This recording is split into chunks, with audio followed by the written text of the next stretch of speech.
Everyone, new विद्यापीठ academy में आप सभी का स्वागत है। आज हम बात करेंगे साइकोलॉजी सेक्शन के बारे में और ये आपके लिए हेल्पफुल रहने वाला है एचपी टेट के आने वाले एग्जाम में। चलिए चलते हैं फर्स्ट क्वेश्चन की तरफ। 16 PF is used for measurement of. जो 16 पीएफ मेथड है, सबसे पहले तो आपको ये पता होना चाहिए कि ये क्या है, एक मेथड है और ये मेथड किसकी मेजरमेंट के लिए प्रयोग में लाया जाता है। तो right option will be C. इसमें हम पर्सनैलिटी की मेजरमेंट करते हैं। थोड़ा सा जानते हैं 16 पीएफ मेथड के बारे में। तो फुल फॉर्म रहेगी 16 पर्सनैलिटी फैक्टर्स।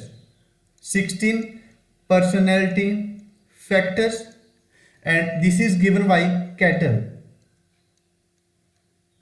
ये कैटल के द्वारा दिया गया है।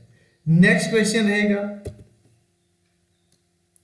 Who developed thematic apperception test, जिसकी शॉर्ट फॉर्म रहेगी टीएटी, यानी कि टीएटी मेथड जो है किसके द्वारा दिया गया है। ए ऑप्शन है मुरे, नेक्स्ट मॉर्गन, एडवर्ड और डी ऑप्शन आपको देखने को मिलेगी मुरे एंड मॉर्गन। तो याद रखना है thematic apperception test is given by Murray and Morgan. और मोस्ट इंपॉर्टेंट इसमें रहेगा कुछ, इसमें आपको 31 कार्ड्स देखने को मिलते हैं। ईच कार्ड हैव, हर एक कार्ड पे आपको स्टोरी देखने को मिलेगी। Have one story, most important है। नेक्स्ट बात करेंगे थर्ड क्वेश्चन की तरफ। The capability of understanding and discriminating, यानी कि भेद करना, feeling and emotions of own self, यानी कि एक कैपेबिलिटी जो हमारी होगी अंडरस्टैंड करना, समझना या फीलिंग्स और इमोशंस के बीच में भेद करना, वो क्या कहलाएगा। तो आपको यहां से एक शब्द उठाना था इमोशंस, और आप ऑप्शंस में देखेंगे यहां एक इमोशंस इंटेलिजेंस आपको देखने को मिल जाती है, यानी कि इमोशनल इंटेलिजेंस। तो B option will be right. चलते हैं नेक्स्ट क्वेश्चन की तरफ। Drive theory is related with, जो ड्राइव थ्योरी है आपकी वो किससे संबंधित है। तो ए ऑप्शन है लर्निंग, बी है इंटेलिजेंस, सी है मोटिवेशन और फोर्थ है पर्सनैलिटी। तो आपको याद रखना है ड्राइव थ्योरी जो है वो मोटिवेशन से संबंधित है, क्योंकि जब भी हम साइकिल ऑफ मोटिवेशन देखते हैं तो वहां आपको एक चरण देखने को मिलेगा, ड्राइव। तो उस तरीके से भी आप याद रख सकते हैं। नेक्स्ट क्वेश्चन आपका रहेगा, which factor is important in human development, यानी कि जो विकास है उसके लिए कौन सा फैक्टर इंपॉर्टेंट है, महत्वपूर्ण है। ए ऑप्शन है हेरिडिटी, बी ऑप्शन है इन्वायरमेंट, सी ऑप्शन है हेरिडिटी एंड इन्वायरमेंट, डी है नन ऑफ दिस। आपको जाना है हेरिडिटी और इन्वायरमेंट के लिए, क्योंकि आनुवंशिकता और वातावरण, इन दोनों का एक अहम रोल होगा किसके लिए, विकास के लिए, ह्यूमन डेवलपमेंट के लिए दोनों का अहम रोल रहेगा। और this both are interrelated, ये दोनों क्या है, आपस में संबंधित हैं। This both are interrelated. तो आपसे काफी बार क्वेश्चन जो है इस तरीके से भी पूछा गया है। नेक्स्ट बात करेंगे मेंटल स्ट्रक्चर्स। 6 क्वेश्चन आपका रहेगा, mental structures that guide social and cognition is called, यानी कि आपका जो पर्सनैलिटी है या आपका जो दिमाग है इसमें कुछ क्या है, पैकेट्स ऑफ इंफॉर्मेशन है, पैकेट्स ऑफ इंफॉर्मेशन है, या हम क्या बोल सकते हैं, कुछ मेंटल स्ट्रक्चर्स हैं जिनमें हमारा कुछ ना कुछ मेमोरी सेव रहती है, ये मेमोरी भी हो सकती है, इंफॉर्मेशन भी हो सकती है, इट मे बी स्किल। तो इन मेंटल स्ट्रक्चर्स को हम क्या कहते हैं? तो याद रखना है, these are known as schema. C option will be right answer. तो स्कीमा इसका सही आंसर रहने वाला है। चलिए नेक्स्ट क्वेश्चन की तरफ चलते हैं। तो 7th क्वेश्चन आपका रहेगा, prejudgement usually a negative attitude that is unverified. अब प्री जजमेंट क्या होगा, यानी कि अगर बिल्कुल सिंपल भाषा में देखा जाए तो पहली बार देखकर किसी को जज करना, किसी को जज करना।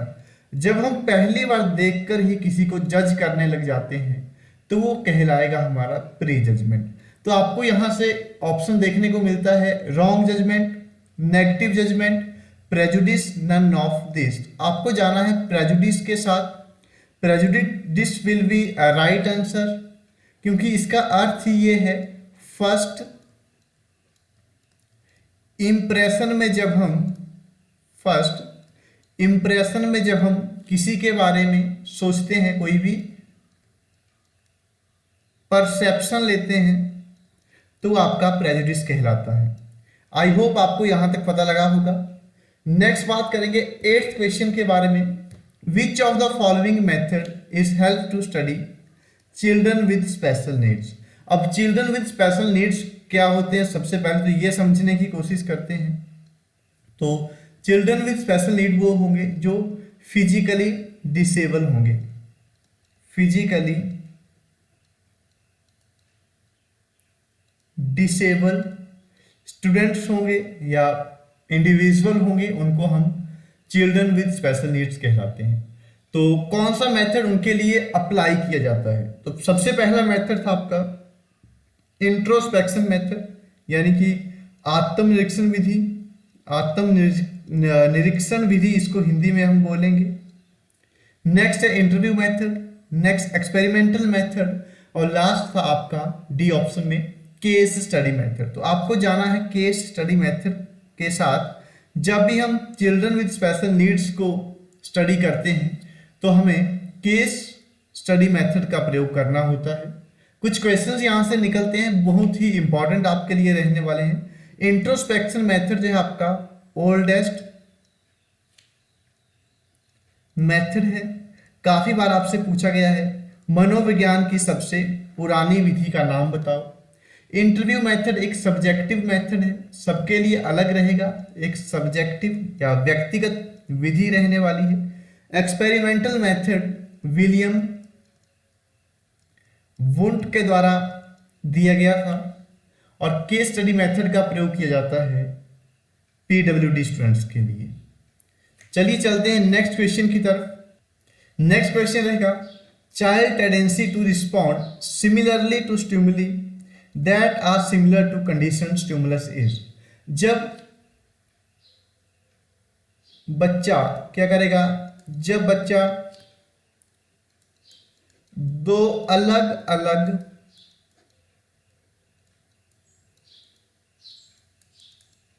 स्टिमुलस के लिए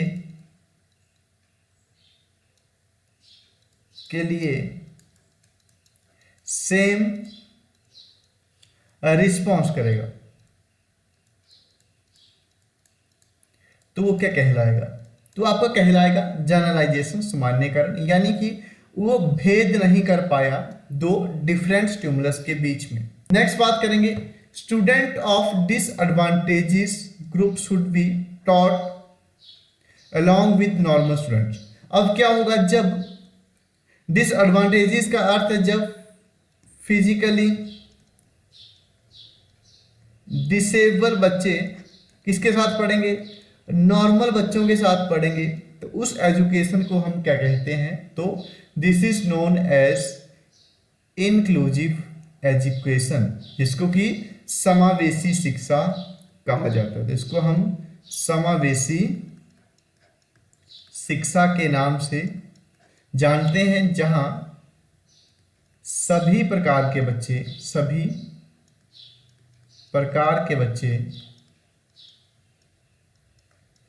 एक स्कूल में या एक